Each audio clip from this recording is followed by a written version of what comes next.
Buenas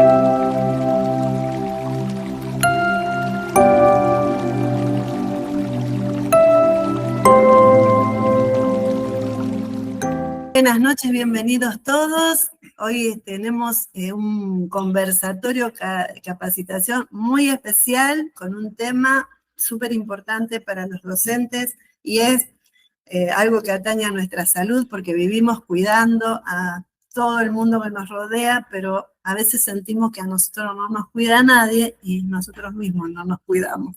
A veces por falta de herramientas, por desconocer, etcétera, etcétera, etcétera. Y bueno, creo que tenemos una persona muy especializada en esto,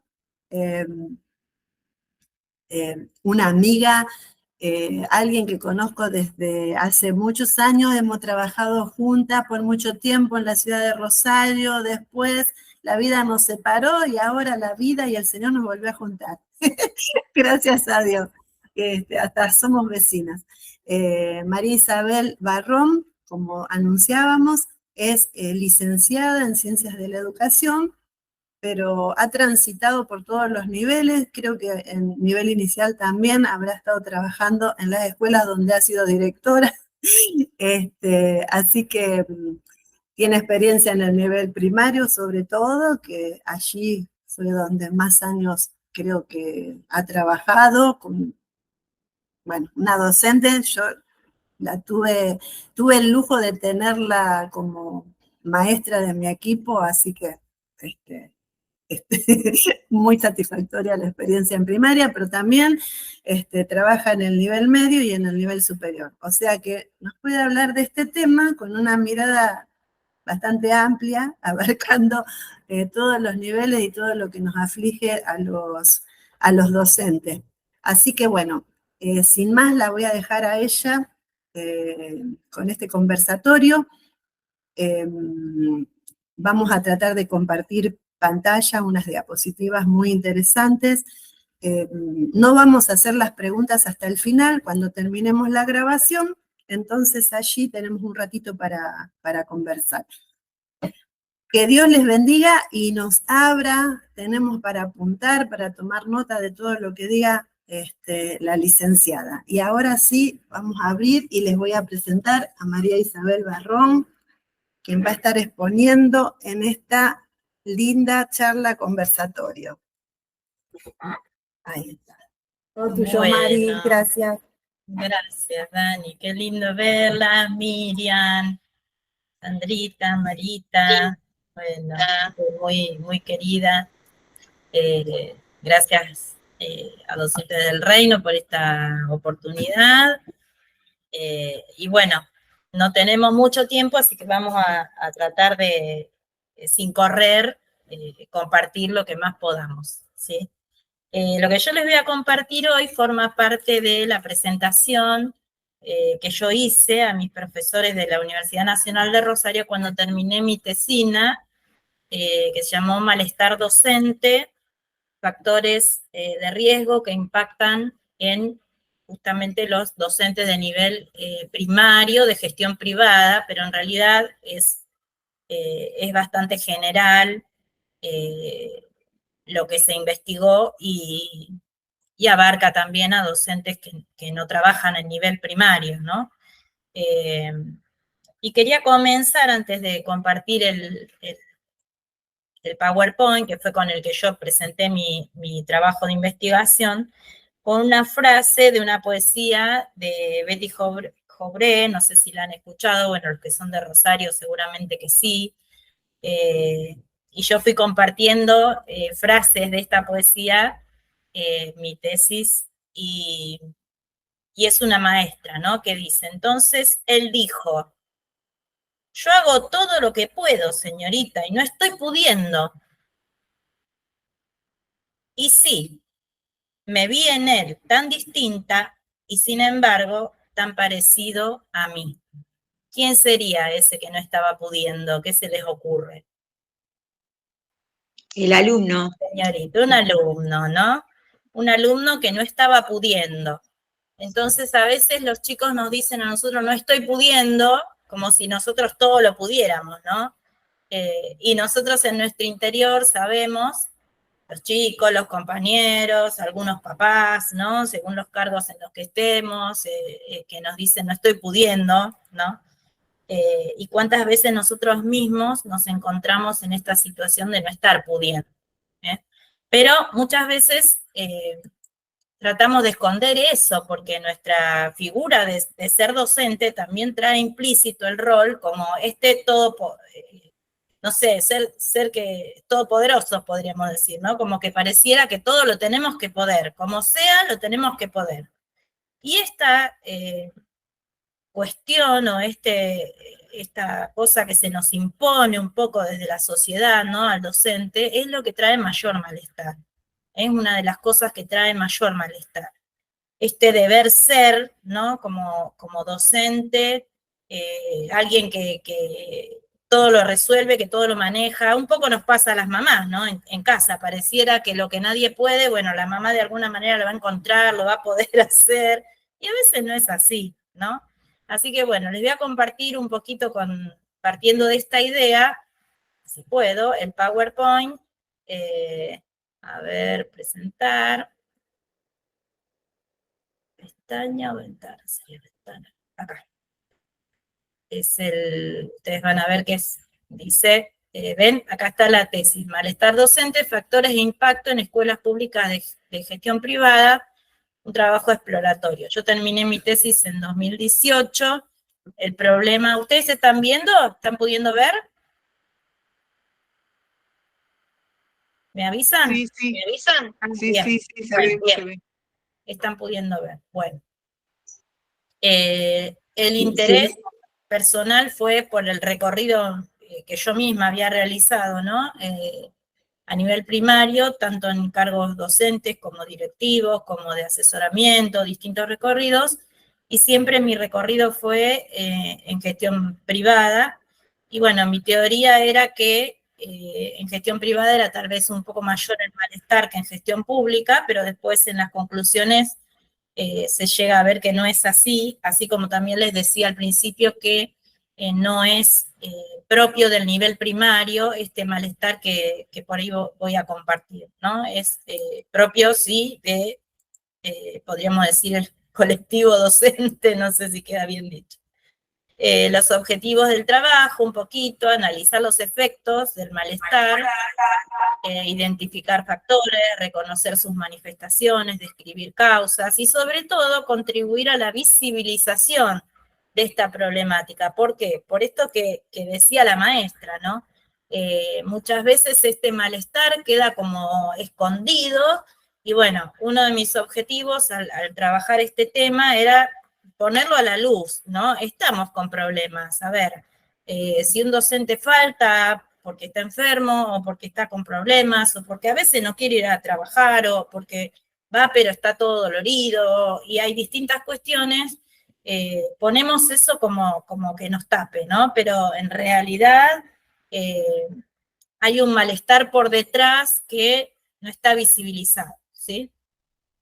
Por otro lado, bueno, esto tal vez no les interese demasiado, tiene que ver con la manera en la que se trabajó, con este tema del paradigma hermenéutico, el enfoque metodológico cualitativo, y lo más importante de esto es que se realizaron 80 encuestas entre los años 2015 y 2016, y también se realizaron entrevistas, ¿sí? Entre los 2016 y 2017, y por otro lado, que este enfoque de este paradigma tiene que ver con que el investigador, en este caso yo, trabaja desde un lugar de sujeto-sujeto, ¿sí? No soy un investigador que se pone sobre un pedestal y bueno, estoy observando, qué sé yo, a una tribu, pero yo no soy parte, ¿no?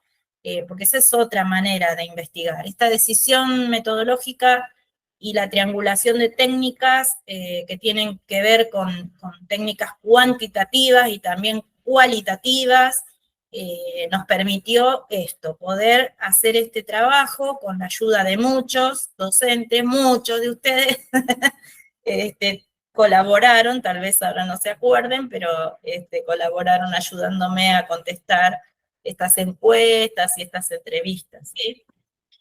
Para ir directamente al tema, María Isabel Poggi lo define al malestar docente como lo que vemos acá, ¿sí? Un complejo proceso en el cual los maestros o profesores, podríamos decir, van expresando las marcas subjetivas y corporales producidas por el desarrollo de su trabajo, soportado a costa de un gran desgaste y sufrimiento. Describe los efectos permanentes de carácter negativo que afectan a la personalidad del maestro como resultado de las condiciones psicológicas y sociales en que se ejerce la docencia. Fíjense que esto es de 2008, no es tan actual, pero sin embargo, creo que tiene vigencia. ¿Cuál es el impacto del malestar en el docente? ¿Sí? El desconcierto, la insatisfacción, el desarrollo de esquemas de inhibición, esto de a veces, como Daniel les decía al principio, ¿no? Nosotros queremos escucharlo, pero a veces como docentes preferimos quedarnos ahí con nuestras ideas para que no vaya a ser que me ligue alguna cosa que no me guste, o que me lastime ya más de lo que estoy, ¿no? En algunos casos deseo de abandonar la docencia, ausentismo como mecanismo para cortar la tensión acumulada, agotamiento, cansancio físico permanente. Hay docentes que no se ausentan, pero sí están siempre cansados, ¿no? Ansiedad, estrés, depreciación del yo, es decir, no valorarme como lo que soy, sino tener una idea mía como de que no estoy pudiendo, esta misma idea que tenía este niño, ¿no? No estoy pudiendo, y sí, claro que no estoy pudiendo, ahora, ¿qué hago con ese no estoy pudiendo, no? En vez de autoculpabilizarme, como dice acá, que es un impacto, y sentirme incapaz, ¿qué cosas puedo hacer? Y esto va a formar parte de este trabajito que decía Daniela, que vamos a pedirles que nos ayuden a armar, ¿no? En vez de autoculpabilizarnos, de despreciarnos, podríamos decir, esta depreciación, ¿no? ¿Qué otras cosas se nos ocurrirían como para que este malestar no nos llegue tan de cerca, ¿no? Ya no más por ser docentes cristianos, podemos decir que tenemos la compañía del Espíritu Santo, que tenemos hermandad con nuestros docentes, pares, directivos y demás, pero muchas veces, no digo que no alcanza, pero hay otras cuestiones que hacen que de todos modos sintamos ansiedad y estrés, ¿eh? Y no tenemos que ocultarlo, sino que tenemos que compartirlo y tratar de salir, como dice el otro punto, de ese estado de ansiedad permanente asociado como causa y efecto a diversos diagnósticos de enfermedad mental, porque terminan diagnosticándonos como enfermos, ¿no? Y muchos terminamos enfermándonos. Los que conocen mi historia saben que caí también en un momento, en un estrés bastante serio, depresión y demás, no solamente causado por la docencia, por otras cuestiones también, y creo que hay mucho de lo que tiene que ver con nuestro trabajo que nos hace tener esta cuestión, ¿no? De que terminemos siendo diagnosticados, ¿no? Neurosis, depresiones y bueno, otras cosas. Principales hallazgos del material, los antecedentes fueron cuestiones un poco históricas, ¿no? Cómo surge la escuela moderna, cómo surgen las escuelas privadas en Argentina. No me voy a poner acá a hacer historia, porque ustedes seguramente conocen, pero bueno, sabemos que la escuela moderna, vamos a ir a la otra plaquita que algo nos explica, comienza siendo teniendo una función transformadora, ¿sí? Surgen los estados-nación en la modernidad, surge el concepto de niñez, surgen estas escuelas que los estados en nación que están justamente creándose en ese momento, naciendo en ese momento, usan a la escuela como transformadora, ¿no? De la realidad que vivía. Se venía de un tiempo de monarquías absolutas, sobre todo en Europa. Nosotros aquí no la vivimos, pasamos del virreinato a los otros gobiernos, pero lamentablemente, con el tiempo, esta función transformadora de la escuela se empieza a perder y quedamos en una simple función reproductora, ¿sí? Somos encargados de reproducir la cultura, de hacerle saber a ese niño, a ese grupo de estudiantes que tenemos, bueno, dónde está, a qué mundo pertenece, y de transmitir esos conocimientos. Cuando sabemos que como estudiantes, como docentes, sería muy bueno que nosotros, a través de nuestra función docente, podamos utilizar a la educación con esta función transformadora, ¿sí? Si hay algo que hay que cambiar en nuestra sociedad, es justamente esto, ¿no? Y enseñar, como nos dicen tantos autores, esta cuestión del pensamiento crítico, de ayudar a nuestros alumnos, a nuestros estudiantes a hacer, a poder analizar eso que están recibiendo, aunque sea de un libro, de un televisor, de la computadora o a veces de nosotros mismos, ¿no? Que ellos tengan la capacidad, ya no hoy, de asimilar tanto contenido que en su momento y en los inicios de la escuela de la modernidad era como meterles en la cabeza, ¿no? Todos estos contenidos con esta concepción bien conductista, ¿no? De la tabula rasa, que era la mente del niño, y del docente, que era el que tenía el saber, y bueno, lo tenía que inculcar en esos niños que nada sabían y que nada podían aportar. Hoy sabemos que no es así y que el contenido, que el conocimiento, en la era del conocimiento donde vivimos, lo pueden encontrar haciendo un clic, ya sea en su compu, en su celular, en cualquier lugar, mucho más fácilmente, y nosotros necesitamos que hoy, por más que los conocimientos los tienen que adquirir, los pueden adquirir de otra manera, ¿no? Y es mejor darles más herramientas como para que ellos puedan y sean capaces de buscar ese conocimiento que están necesitando.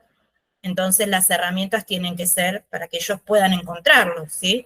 Y saber ser críticos para no meterse en cualquier lado, para no creerse cualquier cosa, ¿no?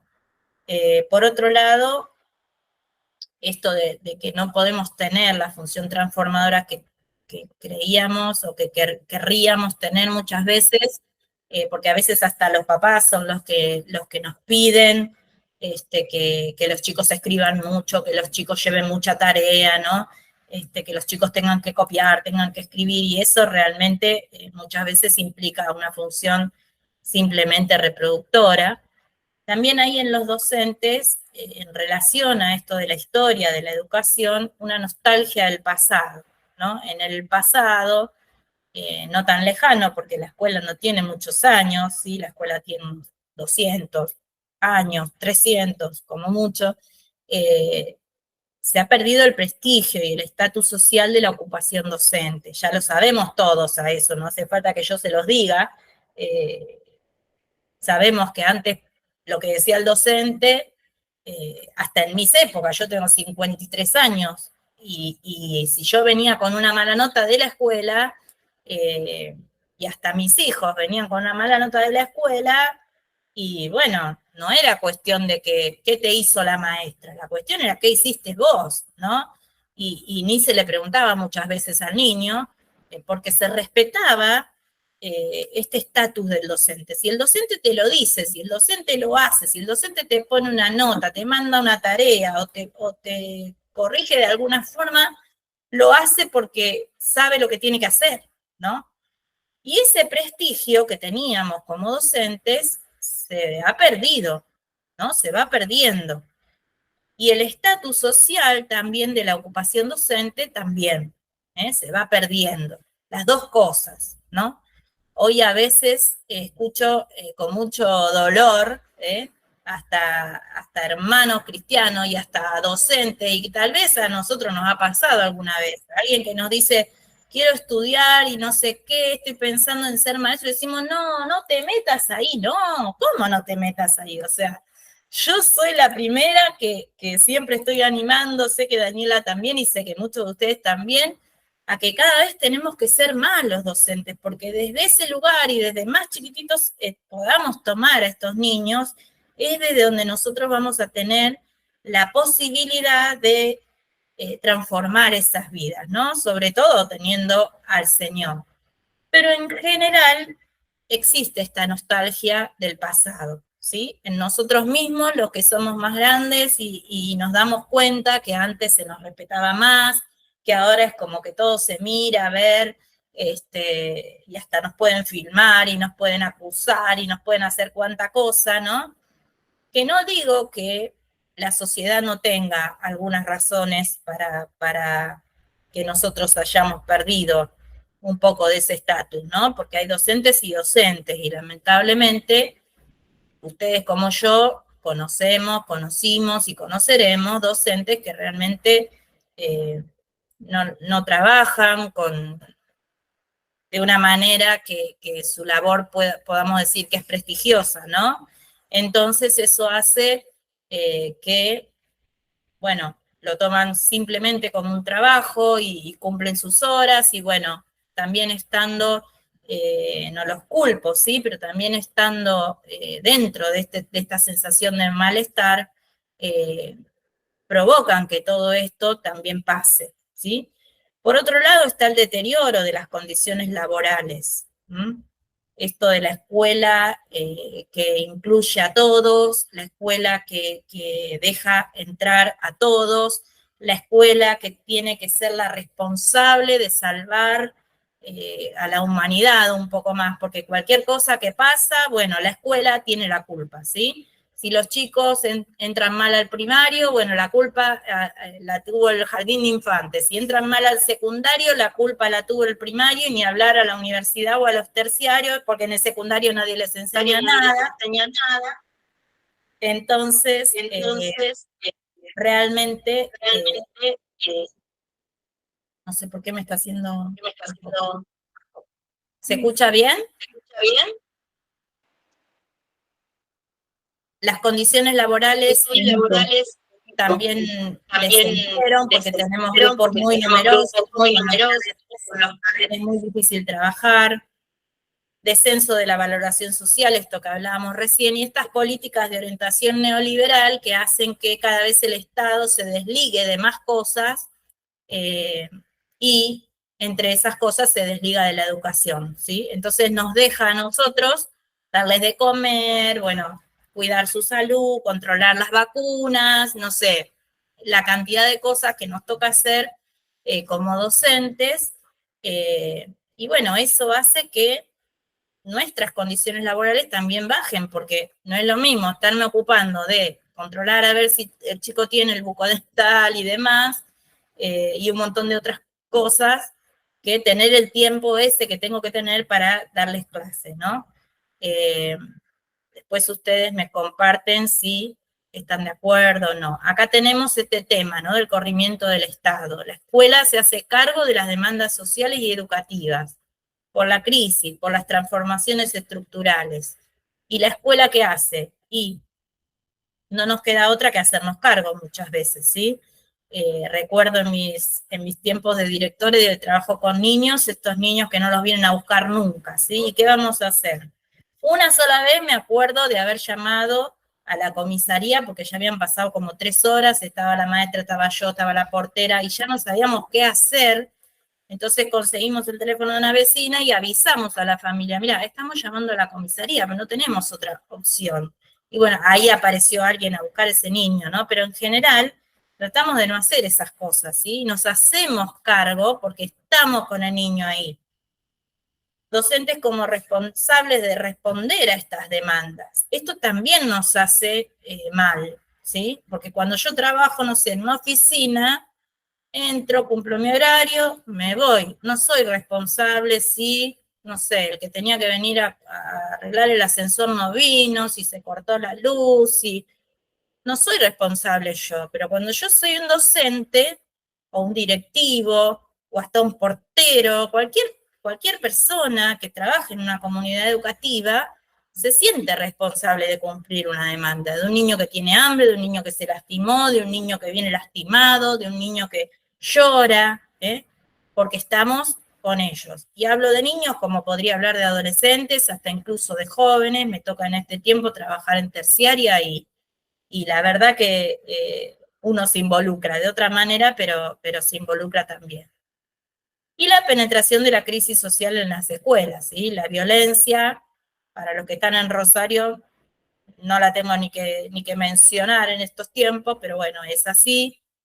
Y no solo la violencia visible, sino también la violencia no visible, ¿no? Esa violencia que muchas veces tiene que ver con esos papás que no te mandan nada de lo que pedís, que no te vienen a una reunión, con esos estudiantes que no traen ni su carpeta, ¿sí? Eso también es violencia, ¿no? Porque es como decirte, no me importa lo que me estás queriendo dar, ¿sí?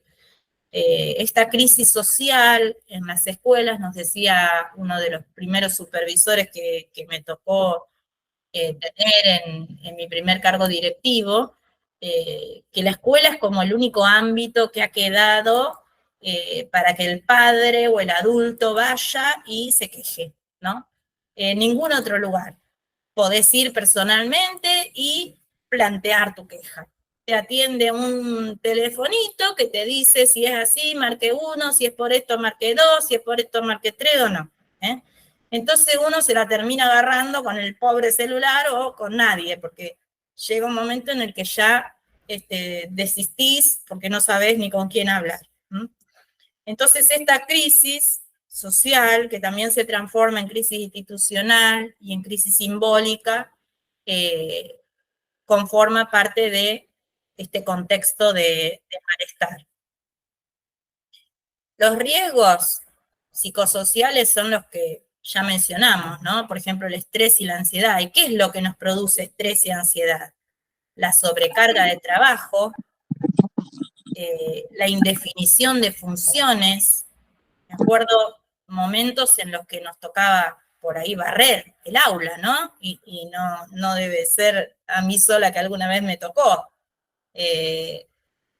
Momentos en los que nos tocaba, no sé, llamar a una emergencia y tener que hacernos cargo de una situación que no nos correspondía, porque bueno, el niño la necesita, ¿sí?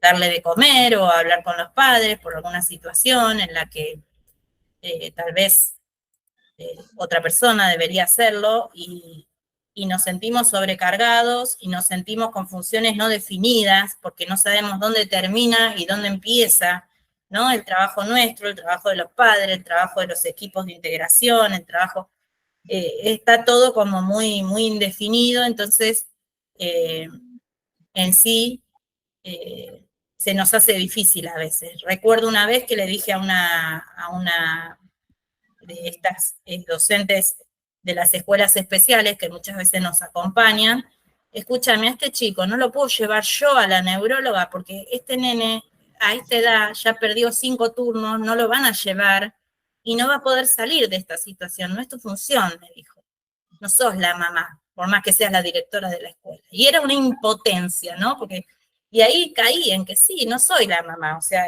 es un alumno, por más que yo lo quiera, lo ame, me desespere y hable con la madre 200 veces y sepa que si no lo tratan, no va a salir de esa situación.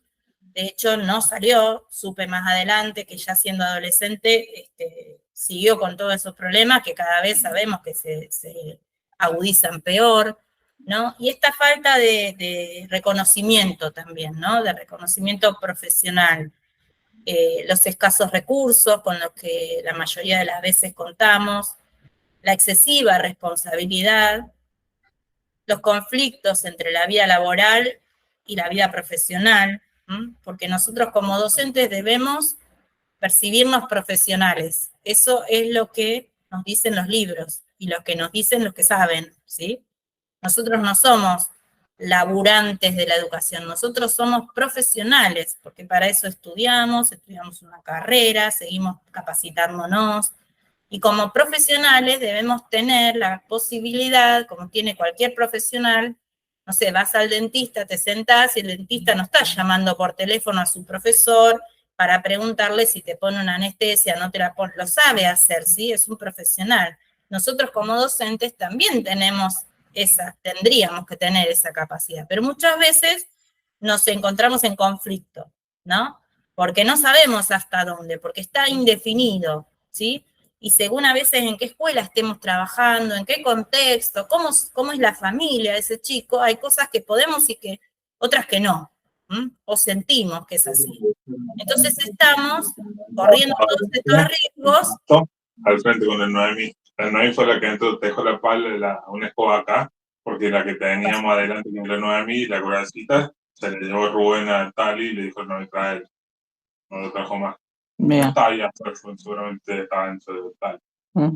Tirado en el No entiendo. Tiene venido millones.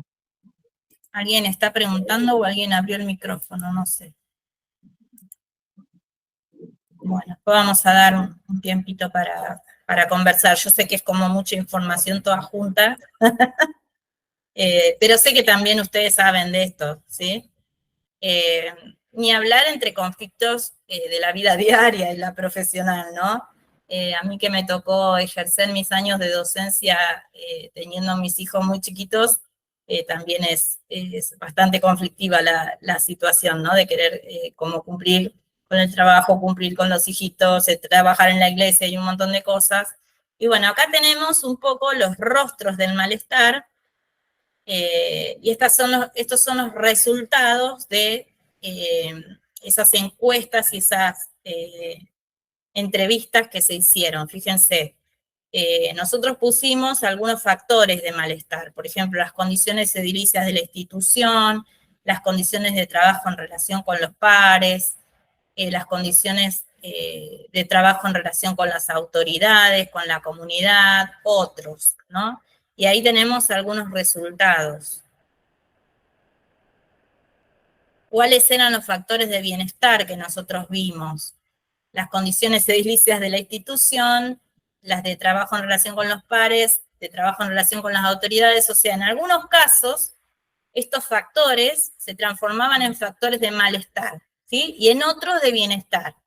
Por ejemplo, condiciones edilicias de la institución, si miramos la placa anterior, para un porcentaje de 28,2 eran factores de malestar, pero para un porcentaje de 11,2 eran factores de bienestar, ¿sí? O sea, los menos.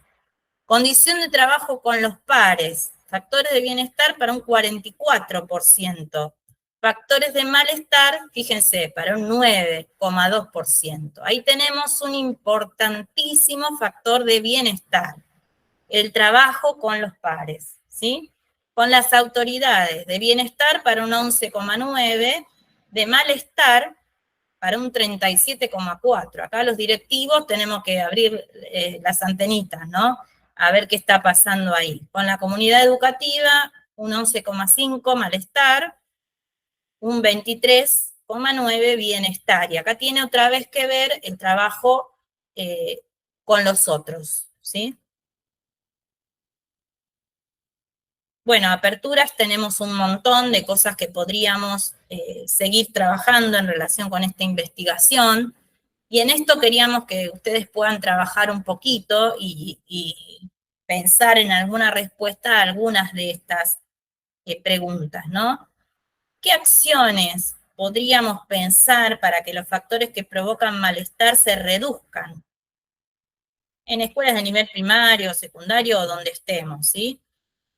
¿Cuánto pueden aportar la ciencia de la educación si se animan? Pero más que nada esto, a ver, los factores de malestar, ¿cómo los podríamos reducir? ¿Cuánto pueden, será la manera de ver a los docentes así como la manera en la que ellos mismos se perciben? Uno de los factores que sigue causando malestar. Pensar en cómo nos percibimos nosotros, nos autopercibimos. Si nosotros estamos también en esa depreciación de nuestra persona, del yo, como decíamos, ¿no? Y a veces inhibimos nuestras ideas, inhibimos nuestra participación a veces, o si nosotros estamos abiertos a decir, bueno, yo tengo mi valor también, yo pongo todo lo que puedo de mí y, bueno, también necesito del otro. Hace poquito veíamos un video que está muy de moda ahora, de un profesor que, bueno, ahora no me voy a acordar el nombre, Hernán se llama, pero no me acuerdo el apellido, y él decía, para que se queden tranquilos, para que un estudiante aprenda, la responsabilidad no es solamente del profesor o del docente. Hay un 50% que depende de que esa persona, esa otra persona, sea niño, sea adolescente, sea joven, tenga ganas de aprender y ponga de sí. Y yo escuché eso y sinceramente como que me liberé, ¿no? Porque uno siempre tenía la idea de que, bueno, si ellos no aprenden, la culpa es mía, ¿no? Esa idea de esa escuela de la modernidad, ¿sí? La culpa de todo la tenía el docente o la tenía ese estudiante con dificultades. Entonces, como el estudiante tenía dificultades, no podía aprender, bueno, a escuela especial, ¿sí? Y ahí se hacía esa discriminación.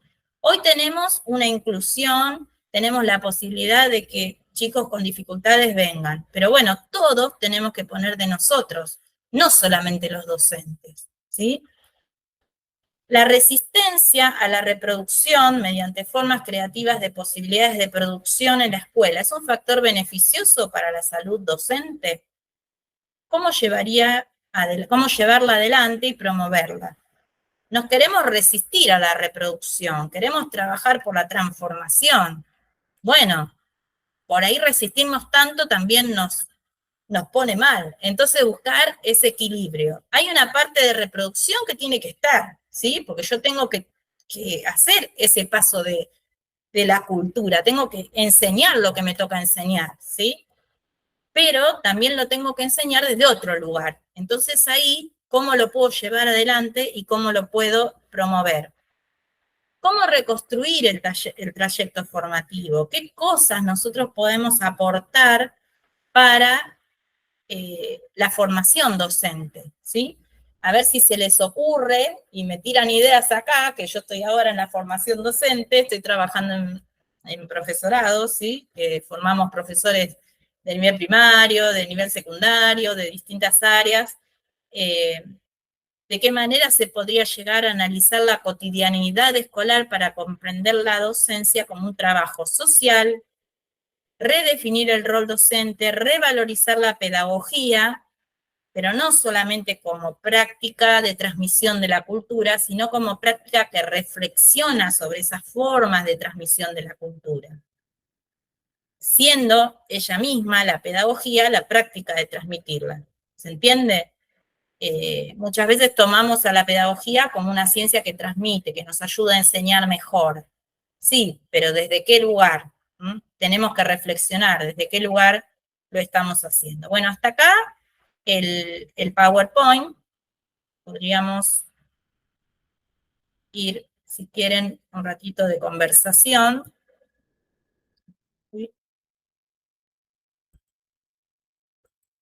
Sé que lo transmití por ahí demasiado rápido. Dejamos de compartir. Ahí estamos. No sé qué les pareció. De todos modos, yo se los voy a dejar, lo mismo que al que le interese ver el trabajo de investigación en su totalidad, no tengo ningún problema en compartírselo. Pero tal vez lo que podríamos agregar acá en relación a lo que teníamos como título del taller es de qué maneras nosotros podemos trabajar para, teniendo en cuenta todas estas cosas, buscar nuestro propio bienestar y el bienestar de nuestros pares docentes, ¿sí? Una de las conclusiones a las que llegamos, que ahí lo veían, es que cuanto más juntos trabajamos, cuanto más en equipo nos animamos a trabajar, cuanto más nos animamos a compartir estas cosas en las que nos sentimos impotentes, en las que nos sentimos desvalorizados y demás, más bienestar eso produce en nosotros. Pero bueno, esas son ideas que les dejo para pensar para nuestro próximo encuentro. Me gustaría, si quieren, hacer alguna observación, comentar algo, qué les pareció.